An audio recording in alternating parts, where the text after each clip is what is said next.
Hi dear friends, അസ്സാം വലൈക്കും. അപ്പോൾ ഇന്നത്തെ എൻ്റെ വീഡിയോ ഒരു ഈവനിങ് വ്ളോഗാണ് കേട്ടോ. അപ്പോൾ ഇന്നത്തെ ഈ ഒരു വീഡിയോയിൽ ഞാൻ കുറച്ച് ടിപ്സും കാര്യങ്ങളൊക്കെ കാണിക്കുന്നത് നമുക്ക് രാവിലെ പെട്ടെന്ന് തന്നെ പണികൾ തീർക്കാൻ വേണ്ടി ഞാൻ ചെയ്യുന്ന കുറച്ച് കാര്യങ്ങളാട്ടോ നിങ്ങളുമായി ഷെയർ ചെയ്യുന്നത്. അപ്പോൾ വീഡിയോ എല്ലാവരും സ്കിപ്പ് ചെയ്യാതെ തന്നെ കാണും. അപ്പം വീഡിയോ കണ്ടു നോക്കിയാലോ. അപ്പോൾ വൈകുന്നേരത്തേക്ക് ഞാൻ എന്തെങ്കിലും കുട്ടികൾക്ക് പലഹാരം എന്തെങ്കിലും ഉണ്ടാക്കാമെന്ന് വിചാരിച്ചിട്ട്. അപ്പോൾ പൊന്ന് കുറേ ദിവസമായി പറയുമ്പോൾ അവൾക്ക് ഉഴുന്നുവട കഴിക്കാൻ തോന്നുന്നുണ്ട്. അപ്പോൾ ഇന്ന് ഞാൻ ഉഴുന്നുവട തന്നെ ഉണ്ടാക്കുന്നത്. അപ്പോൾ അതൊക്കെ ഞാൻ ആദ്യം റെഡിയാക്കി വെച്ചിട്ടുണ്ടായിരുന്നു. ഉഴുന്നുവടയൊക്കെ പിന്നെ എല്ലാവർക്കും അറിയുന്നതിൽ ഉണ്ടാക്കുന്നത്. അപ്പോൾ അതിലേക്കുള്ള ഉള്ളിയും പച്ചമുളകും ഞാൻ അരിഞ്ഞിട്ടിട്ടുണ്ട്. അപ്പോൾ എണ്ണ ഇവിടെ ചൂടാക്കാൻ വെച്ചിട്ടുണ്ട്. അപ്പോൾ അതിൻ്റെ ഇടയിലാണ് പെട്ടെന്ന് വന്നത്. പെട്ടെന്ന് ചായ എടുക്കുക, എനിക്ക് പുറത്തേക്ക് പോകാനുണ്ടെന്ന് പറഞ്ഞിട്ട്. അപ്പോൾ ഇന്ന് കൂറ്റനാട് നേർച്ചയായത് കൊണ്ട് തന്നെ അപ്പോൾ അന്നത്തെ ദിവസമായിട്ട് ഞാൻ ഈ ഒരു വീഡിയോ എടുത്തത്. അപ്പോൾ ഇക്കാക്ക് അങ്ങോട്ട് നേർച്ചയ്ക്ക് പോകാനുണ്ട്. അപ്പോൾ അതുകൊണ്ട് ഞാൻ പെട്ടെന്ന് ഇക്കാക്കുള്ള ചായ വെച്ചതാണ് കേട്ടോ. എന്നിട്ട് ഇക്കാക്കുള്ള ഒരു വടം കൂടി ഒന്ന് ഫ്രൈ ചെയ്തെടുക്കാമെന്ന് വിചാരിച്ചു. അപ്പോൾ പൊന്ന് സ്കൂൾ വിട്ടിട്ട് വന്നിട്ടുണ്ട്. അപ്പോൾ വന്നേക്കിന് അവൾ വെള്ളം കുടിച്ച് കുളിക്കാനൊക്കെ പോയിട്ടുണ്ട് കേട്ടോ. അപ്പോൾ കുളി കഴിഞ്ഞ് വരുമ്പോഴത്തേനും അവൾക്കുള്ള ചായ ഒന്ന് റെഡിയാക്കാമെന്ന് വിചാരിച്ചു. അപ്പോൾ നിങ്ങൾ ഈ വീഡിയോ കണ്ടുകൊണ്ടിരിക്കുന്ന സമയത്ത് നിങ്ങൾക്ക് വേണ്ടി ഇഷ്ടമാണെങ്കിൽ ആ ലൈക്ക് ബട്ടൺ ഒന്ന് പ്രസ് ചെയ്യാൻ മറക്കരുത് കേട്ടോ. അപ്പോൾ ഞാൻ എല്ലാ ദിവസവും ഇതുപോലെ എണ്ണയിലുള്ള പലഹാരങ്ങളൊന്നും ഉണ്ടാക്കാറില്ല കേട്ടോ. അപ്പോൾ 2 ദിവസം മുന്നേ മിനുവിന് സുഖിയും കഴിക്കണം കൊതിയുണ്ട് പറഞ്ഞപ്പോൾ ഞാൻ അപ്പോൾ അത് ഉണ്ടാക്കി കൊടുത്തു. അതുപോലെ അവർക്ക് ഇങ്ങനെ ആഗ്രഹമുള്ള സമയത്തൊക്കെ ചൂടോടുകൂടിയിട്ടൊക്കെ ഉണ്ടാക്കി കൊടുക്കാറുണ്ട്. അല്ലാതെ ദിവസം അങ്ങനെ എണ്ണ പലഹാരങ്ങളൊന്നും ഉണ്ടാക്കാറില്ല. അതെല്ലാവർക്കും അങ്ങനെ തന്നെയല്ല. ചില ദിവസങ്ങളിൽ നല്ല ചൂടുള്ള പഴംപൊരിയോ പരിപ്പുവടയോ അങ്ങനെ എന്തെങ്കിലുമൊക്കെ കഴിക്കാൻ തോന്നും. നല്ല ചൂട് ചായ അതിൻ്റെ കൂടെ കഴിക്കാൻ തോന്നും. നമ്മൾ പുറത്തുനിന്ന് തട്ടുകടയിൽ നിന്നൊക്കെ കിട്ടുന്ന ആ ഒരു ചായക്ക് ഒരു പ്രത്യേക ടേസ്റ്റ് അല്ലേ. അപ്പോൾ ഞാനിതാ ഇക്കാക്കുള്ള വട ആദ്യം ഒന്ന് ഫ്രൈ ചെയ്തെടുക്കുന്നുണ്ട്. അപ്പോൾ നമ്മുടെ കയ്യിൽ അങ്ങനെ ഒട്ടി പിടിക്കാതിരിക്കാൻ വേണ്ടി ഞാൻ വെള്ളം തന്നെ ഒന്ന് തൊട്ട് കൊടുക്കാൻ കേട്ടോ കൈൻ്റെ ഉള്ളിലായിട്ട്. അപ്പോൾ ചായ ഇവിടെ തിളച്ചിട്ടുണ്ട്. അപ്പോൾ ഇവിടെ എല്ലാവർക്കും പാൽ ചായ ഉണ്ടാക്കുമ്പോൾ നല്ല ആട്ടണം കേട്ടോ. നമ്മൾ കടയിലൊക്കെ ഇങ്ങനെ ആറ്റി ഉണ്ടാക്കുന്നത് പോലെ തന്നെ നല്ല ഇതുപോലെ നന്നായിട്ട് തന്നെ ആറ്റിയിട്ടാണ് കൊടുക്കുക. നല്ല പത വരണം കേട്ടോ. പത വരുന്നതാണ് അവർക്കൊക്കെ ഇഷ്ടം. അപ്പോൾ ഇക്കാക്കുള്ളതൊന്നും ഇവിടെ റെഡി ആയിക്കൊണ്ടിരിക്കുന്നുണ്ട്. അപ്പോൾ ഇക്കാക്കുള്ള ചായ കൊടുക്കുകയാണ്. പിന്നെ ആ ഒരു സ്റ്റവിൽ തന്നെ ഞങ്ങൾക്കുള്ള ചായ കൂടി വെക്കുന്നുണ്ട് കേട്ടോ. അപ്പോൾ വൈകുന്നേരത്ത് ഞങ്ങൾ അങ്ങനെ പാൽ ചായ തന്നെ കുടിക്കാറ് കേട്ടോ. രാവിലെ കട്ടൻ ചായയാണ് അധികം കുടിക്കാറ്.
അങ്ങനത്തെ അവിടെ ഫ്രൈ ചെയ്യലും ചായ ഉണ്ടാക്കലൊക്കെ കഴിഞ്ഞിട്ടുണ്ട് കേട്ടോ.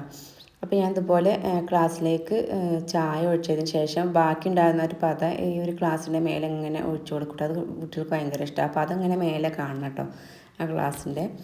അപ്പോൾ അതും കൂടി ചെയ്തതിന് ശേഷം ഞങ്ങൾ ഇന്ന് സിറ്റ് ഔട്ടിൽ പോയി ഇന്ന് കഴിക്കാമെന്ന് വിചാരിച്ചിട്ട് എല്ലാവരും കൂടിയിട്ട്. ചില ദിവസം മാത്രമേ അങ്ങനെ ഇരിക്കാറുള്ളൂ കേട്ടോ. മറ്റേത് കുട്ടികൾ സ്കൂളിൽ വന്നേക്ക് തന്നെ ഭയങ്കര ഒരു തിരക്കാവും. അപ്പോൾ അടുക്കി ചെന്നതിന് ഇരുന്നിട്ട് തന്നെ എല്ലാവരും കൂടി ചായ അടിക്കുക ചെയ്യുക. അപ്പോൾ ഇന്ന് മിന്നുവിന് ക്ലാസ്സിന് പോയിട്ടുണ്ടായിരുന്നില്ല. അപ്പോൾ പൊന്നു മാത്രമേ ഉണ്ടായിരുന്നുള്ളൂ. അപ്പോൾ അവൾ കഴിഞ്ഞ് വന്നപ്പോൾ പിന്നെ അങ്ങനെ ഫ്രീ ആയപ്പോൾ എല്ലാവരും കൂടി ഒന്ന് സിറ്റ് ഔട്ടിൽ ഇരുന്നിട്ട് അങ്ങനെ ചായയൊക്കെ ഒന്ന് കുടിക്കുകയാണ്. അപ്പോൾ ഇന്ന് മുറ്റത്തേക്ക് ഇറങ്ങാണ്ട് കുറച്ച് പണികളുണ്ട് കേട്ടോ. പിന്നെ പച്ചക്കറിയൊക്കെ ഒരുവിധം കഴയിലൊടങ്ങിയിരിക്കണം. അപ്പോൾ അതൊക്കെ ഒന്ന് പൊട്ടിക്കാനുണ്ട്. നാളത്തേക്ക് എന്തെങ്കിലുമൊക്കെ കറി വെക്കാനൊക്കെ ഉണ്ടോ എന്നൊക്കെ നോക്കിയിട്ട് അതൊക്കെ ഒന്ന് പൊട്ടിക്കാനുണ്ട്. അപ്പോൾ വഴുതനങ്ങയൊക്കെ 2-3 ഉണ്ട് കേട്ടോ. അപ്പോൾ ഞങ്ങൾ ഒരുവിധമൊക്കെ പച്ചക്കറി കഴിയാറായി. ഇനിയിപ്പോൾ നോമ്പല്ലേ. അപ്പോൾ ഇനിയിപ്പോൾ നോമ്പൊക്കെ കഴിഞ്ഞിട്ടാവും ഞാൻ അടുത്തത് ഉണ്ടാക്കുന്നുള്ളൂ. അപ്പോൾ പച്ചമുളകൊക്കെ വീട്ടിൽ കഴിഞ്ഞിട്ടുണ്ടായിരുന്നു. അപ്പോൾ ഞാൻ അതൊക്കെ ഒന്ന് പൊട്ടിക്കട്ടെ എന്ന് വിചാരിച്ചാൽ അങ്ങനെ അറിയാതാണ് കേട്ടോ.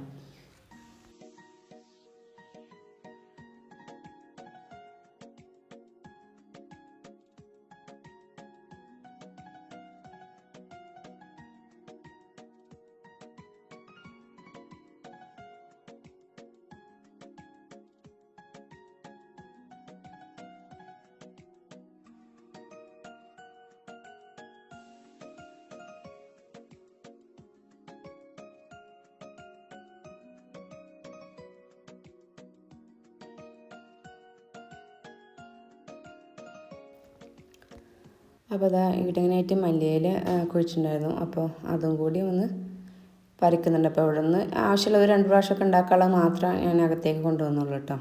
ഒന്നിച്ച് അതിന് ഒരുപാടൊന്നും കൊണ്ടുപോയിട്ട് ഫ്രിഡ്ജിൽ വെക്കുന്നില്ല. പിന്നെ ഇപ്പോൾ മയിലിൻ്റെ ശല്യം നല്ലുള്ളത് കൊണ്ട് തന്നെ ഒരുവിധം മുളകും കാര്യങ്ങളൊക്കെ അവർ തന്നെ വന്ന് കഴിച്ചു പോകുന്നുണ്ട് കേട്ടോ.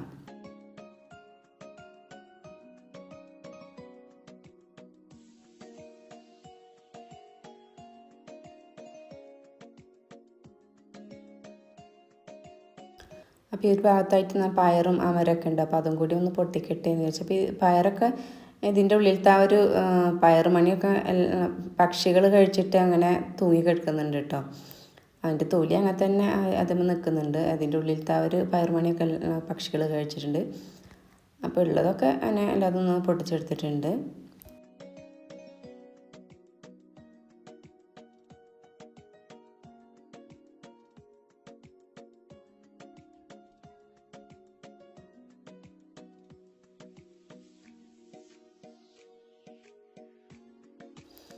അപ്പോൾ സപ്പോർട്ട് 2-3 കിട്ടിയിട്ടോ. അതുമ്മ നിന്നിട്ട് പഴുക്കുകയാണെങ്കിൽ നല്ല ടേസ്റ്റാണ്. പക്ഷേ അത് അങ്ങനെ കിട്ടാറില്ല കേട്ടോ. ഒക്കെ പക്ഷികൾ കൊത്തിയിട്ട് അങ്ങനെ കഴിഞ്ഞിട്ടുണ്ടാവും. അപ്പോൾ ഇതുപോലെ ഒന്ന് മൂത്ത സമയത്ത് അങ്ങനെ പൊട്ടിച്ചിട്ട് അകത്ത് വെക്കുക ചെയ്യാറ്. പിന്നെ നാളേക്കുള്ള കുറച്ച് മുരിങ്ങക്കായും കൂടിയും പൊട്ടിച്ചിട്ടുണ്ട് കേട്ടോ. നല്ല മൂപ്പ് ആയിട്ടില്ല കേട്ടോ. കുറച്ച് കഴിഞ്ഞാൽ നല്ല മൂത്ത് നല്ല വലുതാവും. അപ്പോൾ വെക്കാൻ ഒരു ടേസ്റ്റ് ഉണ്ടല്ലോ. അപ്പോൾ ഞാൻ ഇപ്പോഴത്തന്നെ ഒരു 3-4 നാളേക്കുള്ളത് മാത്രമായിട്ട് പൊട്ടിച്ചിട്ടുണ്ട്. അപ്പോൾ പച്ചക്കറി പൊട്ടിക്കലൊക്കെ കഴിഞ്ഞിട്ടുണ്ട്. ഇനി കിച്ചണിൽ കുറച്ച് വേസ്റ്റ് ഉണ്ടായിരുന്നു കേട്ടോ. അപ്പോൾ അത് ഞങ്ങൾ ഇവിടെ ഇതുപോലെ ഇങ്ങനെ കമ്പോസ്റ്റ് ഉണ്ടാക്കുകയാണ് ചെയ്യുന്നത് കേട്ടോ. അതുപോലെ കിച്ചണിലുള്ള വേസ്റ്റ് വളപ്പിൽ കുറച്ച് ദൂരമായിട്ട് തന്നെ വെക്കുക ചെയ്യുന്നത്. നല്ല സ്മെല്ല് അങ്ങനെ എപ്പോഴും സ്മെല്ലൊന്നും ഉണ്ടാവില്ല. നമ്മളതിന് എടുക്കുമ്പോൾ ഇളക്കുകയൊക്കെ ചെയ്യുന്ന സമയത്ത് ചിലപ്പോൾ സ്മെല്ലും കാര്യങ്ങളൊക്കെ ഉണ്ടാവും. അപ്പോൾ ഇതുപോലെ ഞാൻ പെയിൻറ്റിൻ്റെ വലിയൊരു ബക്കറ്റില്ല അതിലേക്ക് ഇതുപോലെ ഇട്ട് കൊടുക്കുകയും ചെയ്യട്ടെ. അപ്പോൾ ഒരു ബക്കറ്റ് നിറഞ്ഞിട്ടുണ്ടെങ്കിൽ പിന്നെ അടുത്ത ബക്കറ്റിലേക്ക് ഇതുപോലെ ഇട്ട് കൊടുത്തിട്ട് ഇങ്ങനെ അത്യാവശ്യം വെയിറ്റ് ഉള്ള ഒരു ടൈൽ വെച്ച് അടച്ച് കൊടുത്തിക്കാൻ കേട്ടോ. പിന്നെ ഞാൻ ഇതൊക്കെ ഇപ്പോൾ അടുത്ത ദിവസം ഒക്കെ ഒന്ന് നട്ട് കൊടുത്താണ് കേട്ടോ. അതുകൊണ്ട് അങ്ങനെ വാടി നിൽക്കുന്നത്. ഇനി ഒന്നൊക്കെ തെഴുത്ത് വന്നിട്ട് വേണം ഒന്ന് ഉഷാറാവണം. അപ്പോൾ ഞാൻ തണലിലേക്ക് ഇങ്ങനെ വെച്ച് കൊടുത്തേക്കാണ്. അപ്പോൾ ഇങ്ങനെയുള്ള കുറച്ച് പണികളൊക്കെയാണ് വൈകുന്നേരത്ത് ഉണ്ടാവുക. ചില ദിവസങ്ങളിൽ മിറ്റടിച്ച് വരും. രാവിലെ ഇപ്പോൾ നല്ല ഇല കൊഴിയുന്നുണ്ട് കേട്ടോ. അപ്പോൾ ഇലയൊക്കെ പുതിയത് തളർത്ത് വരുന്നുണ്ടാവും. നല്ല ഇല കൊഴിയുന്നുണ്ട്. അപ്പോൾ 2 നേരം അടിച്ചാലും മതിയാവില്ല, അത്ര ഇല വരുന്നുണ്ട്. പക്ഷെ ഒരു നേരം തന്നെ അടിക്കാറുള്ളൂ കേട്ടോ. ഒരുപാട് മുറ്റുള്ളതുകൊണ്ട് തന്നെ ഞങ്ങൾ 3 പേരും കൂടിയിട്ടൊക്കെ അടിക്കാറ് കേട്ടോ. ഇനി ഇതാ ഫ്രിഡ്ജിൽ കുറച്ച് കാര്യങ്ങളൊക്കെ ഒന്ന് റെഡിയാക്കാനുണ്ട്. ബോക്സിലത്തെ ഐറ്റംസുകളൊക്കെ ഒന്ന് തീർന്നിട്ടുണ്ടായിരുന്നു. അപ്പോൾ ഞാൻ പച്ചമുളകും കാര്യങ്ങളൊക്കെ ഈ ഒരു ബോക്സിലേക്ക് റെഡിയാക്കാം. ഈ ഒരു ബോക്സ് നല്ല യൂസ്ഫുൾ ആട്ടോ. എനിക്ക് ഭയങ്കര ഇഷ്ടമായി. കാരണം ഈ ഒരു ബോക്സ് മാത്രം എടുത്താൽ മതി എന്തെങ്കിലും ഫുഡൊക്കെ ഉണ്ടാക്കുന്ന ഒരു സമയത്ത്. അപ്പോൾ അതിൽ ഇതുപോലെ കുറവ് കഴിഞ്ഞിട്ടുണ്ടെങ്കിൽ ഇതുപോലെ ഇങ്ങനെ ഫില്ല് ചെയ്ത് കൊടുക്കും. അപ്പോൾ ഞാൻ ഇത് രാത്രി അങ്ങനെയുള്ള കാര്യങ്ങളൊക്കെ ചെയ്ത് വെക്കുമ്പോൾ രാവിലെ നല്ല സുഖമാണ് കേട്ടോ. നമുക്ക് നാളെ എന്താ ഉണ്ടാക്കുന്നത് എന്നുള്ള പ്ലാനിങ്ങോട് കൂടിയിട്ട് ഇന്ന് വൈകുന്നേരം തന്നെ നമുക്കിതൊക്കെ റെഡിയാക്കുകയാണെങ്കിൽ പെട്ടെന്ന് തന്നെ രാവിലെ പണികളൊക്കെ പെട്ടെന്ന് തീരും കേട്ടോ. അപ്പോൾ നാളെ നമുക്ക് രാവിലത്തെ കറി എന്താണ്, ഫുഡൊക്കെ എന്താ ഉച്ചയ്ക്കുള്ള ഫുഡ് എന്താ ഉണ്ടാക്കുന്നുള്ളതൊക്കെ നമുക്കൊരു പ്ലാനിങ് ഉണ്ടെങ്കിൽ തന്നെ നമ്മുടെ പണികളൊക്കെ പെട്ടെന്ന് തന്നെ തീർക്കാൻ പറ്റും. അപ്പം ഞാനിതൊക്കെ ഒന്ന് റെഡിയാക്കി വെക്കുകയാണ്. നാളേക്കുള്ള കറികൾക്കുള്ളതൊക്കെ ഒന്ന് തൊലിയൊക്കെ കളഞ്ഞൊന്ന് കട്ട് ചെയ്തിട്ട് ഇതുപോലെ ബോക്സിലൊക്കെ ആക്കി വെക്കുകയാണെങ്കിൽ പെട്ടെന്ന് തന്നെ പണികളൊക്കെ തീരും. അപ്പോൾ ഞാൻ അതിന് വേണ്ടിയിട്ട് അതൊക്കെ ഒന്ന് റെഡിയാക്കാം കേട്ടോ.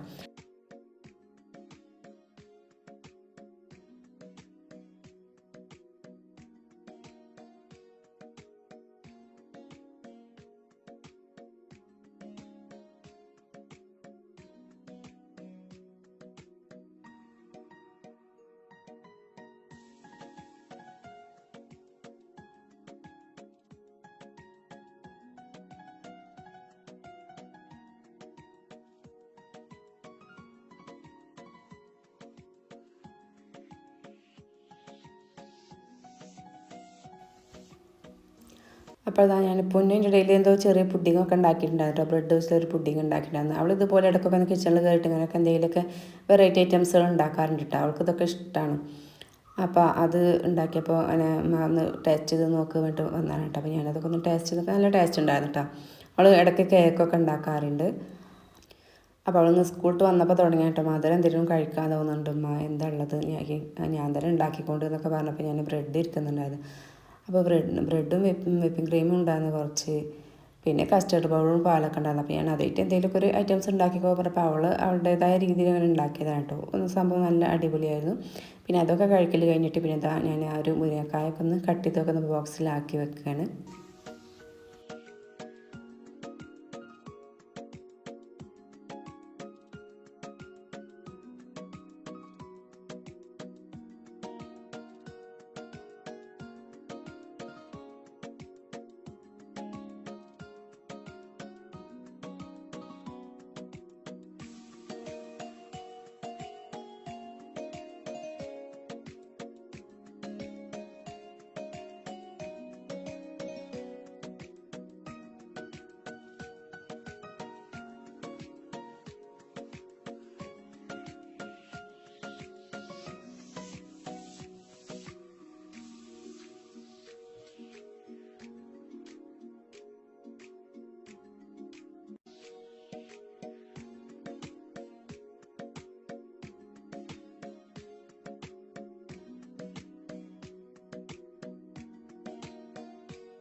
ഈ ബോക്സിലാക്കിയതിന് ശേഷം പിന്നെ ബാക്കിയുള്ളത് ഞാൻ മറ്റൊരു ബോക്സിലാക്കി വെക്കും കേട്ടോ. പച്ചമുളകും കറിവേപ്പില എല്ലാതും തനിയെ വേറെ ഓരോ ബോക്സുകളിലാക്കി വെക്കും. പിന്നെ ഇത് കഴിയുമ്പോൾ ഇതിൽ ഫില്ല് ചെയ്യാൻ വേണ്ടി ഇതിൽ നിന്ന് ഇട്ട് കൊടുക്കുകയാണ് ചെയ്യാറ് കേട്ടോ.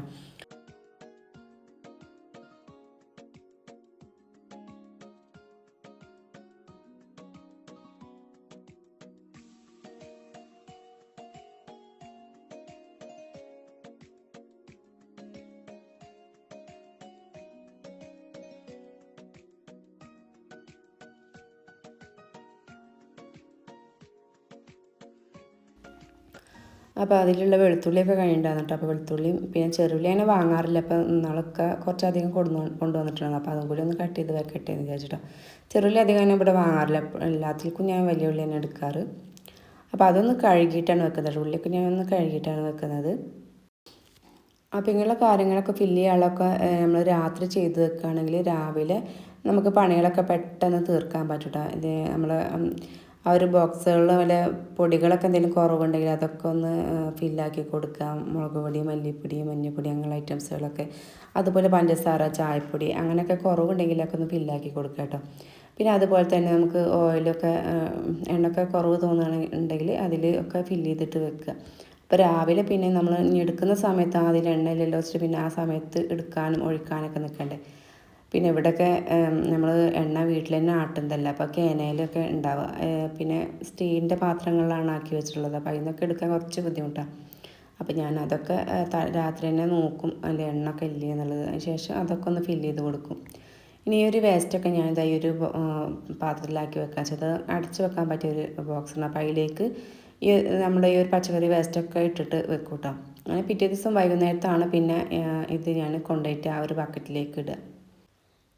അപ്പോൾ ഇത് നമ്മുടെ ചെടികൾക്കൊക്കെ നല്ലൊരു വളമാട്ടോ. നമുക്ക് പച്ചക്കറി മാത്രമല്ല, നമ്മൾ പൂച്ചെടികൾക്കൊക്കെ ഈ ഒരു വളം തന്നെയാണ് നല്ല ഉഷാറാണ് കേട്ടോ. നല്ല പൂക്കളൊക്കെ ഉണ്ടാവാനൊക്കെ ഈ ഒരു വളം തന്നെ ഉപയോഗിച്ചാൽ മതി, നല്ല നനച്ച് കൊടുത്താൽ മതി. അപ്പോൾ ഇത്രയൊക്കെ നമ്മുടെ പണികൾ കഴിഞ്ഞിട്ട് നമ്മുടെ കൗണ്ടർ ടോപ്പിൽ ഒരു തുള്ളി പോലും ഒരു വേസ്റ്റും കാര്യങ്ങളും ഒന്നുമില്ല കേട്ടോ. നല്ല ക്ലീൻ ആയിട്ടൊക്കെ എടുക്കുന്നത്. അപ്പോൾ നമ്മൾ ആ ഒരു മുറത്തിലേക്ക് തന്നെ എല്ലാ വേസ്റ്റ് ഇട്ടത് കൊണ്ട് തന്നെ ഇത് ഫ്രിഡ്ജിൽ ഞാൻ സൂക്ഷിക്കുന്ന കുറച്ച് കാര്യങ്ങളാട്ടോ. കുറച്ച് തേങ്ങയൊക്കെ ഇതുപോലെ ചിരകിയിട്ട് ഞാൻ സൂക്ഷിക്കാറുണ്ട്. അതുപോലെ പച്ച തേങ്ങ കിട്ടുകയെന്ന് വെച്ചെങ്കിൽ അപ്പോഴേ തന്നെ ഞാൻ ചിരകി വെക്കും കേട്ടോ. പിന്നെ അത് അങ്ങനെ ഇരുന്ന് ഉണങ്ങില്ല, അപ്പോൾ ഞാനത് ഫ്രിഡ്ജിലേക്ക് ഫ്രീസറിലാണ് വെക്കുക കേട്ടോ. പിന്നെ ചെറുനാരങ്ങ ഇതുപോലെ ഞാൻ നീരെടുത്തിട്ട് ഐസ് ക്യൂബ് ആക്കിയിട്ട് അതുപോലെ ചെറിയ ബോക്സിലാക്കിയിട്ട് വെക്കും. അപ്പോൾ ചൂടുകാലം ആയതുകൊണ്ട് തന്നെ വെള്ളമൊക്കെ കലക്കുകയാണെങ്കിൽ ഇതിൽ നിന്നൊരു സ്ക്യൂബ് ഇട്ട് കൊടുത്തിട്ട് പിന്നെ വെള്ളം ഒഴിച്ച് കൊടുത്താൽ മതി. നമുക്ക് പെട്ടെന്ന് തന്നെ നാരങ്ങ വെള്ളമൊക്കെ ആരെങ്കിലുമൊക്കെ പെട്ടെന്ന് വന്നിട്ടുണ്ടെങ്കിലൊക്കെ ഉണ്ടാക്കി കൊടുക്കാനൊക്കെ പറ്റും. അപ്പോൾ ഇങ്ങനെയൊക്കെ ചെയ്ത് വെക്കാറുണ്ട് കേട്ടോ. പിന്നെ ഇഞ്ചി വെളുത്തുള്ളി ചതച്ചിട്ടൊക്കെ വെക്കാറുണ്ട്. അപ്പോൾ അതൊക്കെ ഇപ്പോൾ കഴിഞ്ഞിട്ടുണ്ട് കേട്ടോ. ഇനിയിപ്പോൾ അതൊക്കെ കൊടുത്തിട്ടുണ്ട്. ഇനിയിപ്പോൾ അതൊക്കെ ഒന്ന് റെഡിയാക്കി വെക്കണം. ഇനിയിപ്പോൾ നോമ്പൊക്കെ അല്ലേ വരുന്നത്. അപ്പോൾ ഇതുപോലുള്ള കാര്യങ്ങളൊക്കെ ചെയ്ത് വെക്കുകയാണെങ്കിൽ നോമ്പിനൊക്കെ നല്ല ഈസിയാണ് കേട്ടോ പണികളൊക്കെ തീരാൻ വേണ്ടിയിട്ട്. അപ്പോൾ ഇത്രയൊക്കെയാണ് ഇന്നത്തെ എൻ്റെ വീഡിയോൻ്റെ വിശേഷങ്ങൾ. വീഡിയോ നിങ്ങൾക്ക് ഇഷ്ടമായിട്ടുണ്ടാവുമെന്ന് കരുതുന്നു. അപ്പോൾ എൻ്റെ വീഡിയോ ആദ്യമായിട്ട് കാണുന്ന കൂട്ടുകാരൊക്കെ ഉണ്ടെങ്കിൽ പ്ലീസ് ഒന്ന് സബ്സ്ക്രൈബ് ചെയ്ത് സപ്പോർട്ട് ചെയ്യാൻ. നിങ്ങൾക്ക് വീഡിയോ ഇഷ്ടമാണെങ്കിൽ ഷെയർ ചെയ്യാനും കൂടി മാർക്ക് ചെയ്തിട്ടാ. ഇനി പുതിയൊരു നല്ലൊരു വീഡിയോയുമായി വരുന്നത് വരെ എല്ലാവരോടും ബൈ.